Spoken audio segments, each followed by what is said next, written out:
এবারে জানিয়ে দিচ্ছি পুরো সংবাদ। মধুপুর গড়ে 5 দিন ধরে জ্বলছে আগুন। এলাকাবাসীর অভিযোগ, চুরি যাওয়া গাছের চিহ্ন মুছে ফেলতেই বনে ধরিয়ে দেওয়া হচ্ছে আগুন।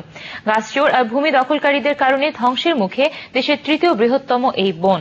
আমাদের টাঙ্গাইল প্রতিনিধি মুসলিম উদ্দিন জানাচ্ছেন বিস্তারিত।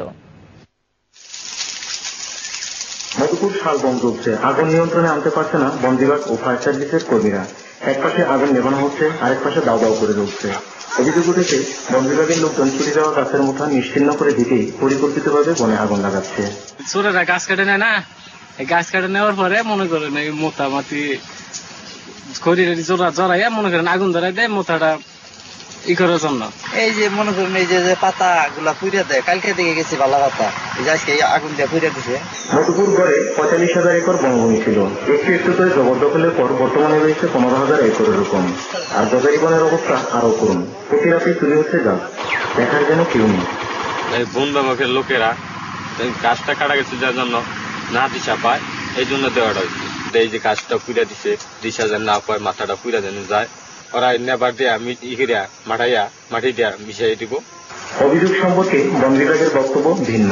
এই 5-6 মাস এই শুষ্ক মৌসুমে বনের যে গাছগুলো আছে সেই গাছের পাতা পড়ে পুরা ফরেস্ট ফ্লোর ঢেকে যায়।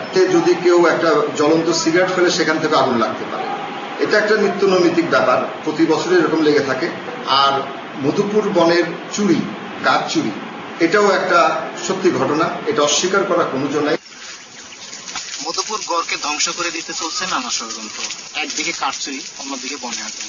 এই অবস্থা চলতে থাকলে পরিবেশের মারাত্মক বিপর্যয় নেমে আসতে পারে, এমনটাই মনে করছেন বিশেষজ্ঞরা। টাঙ্গাইলের মধুপুর গড় থেকে মুসলিম উদ্দিন আহমেদ, চ্যানেল আই।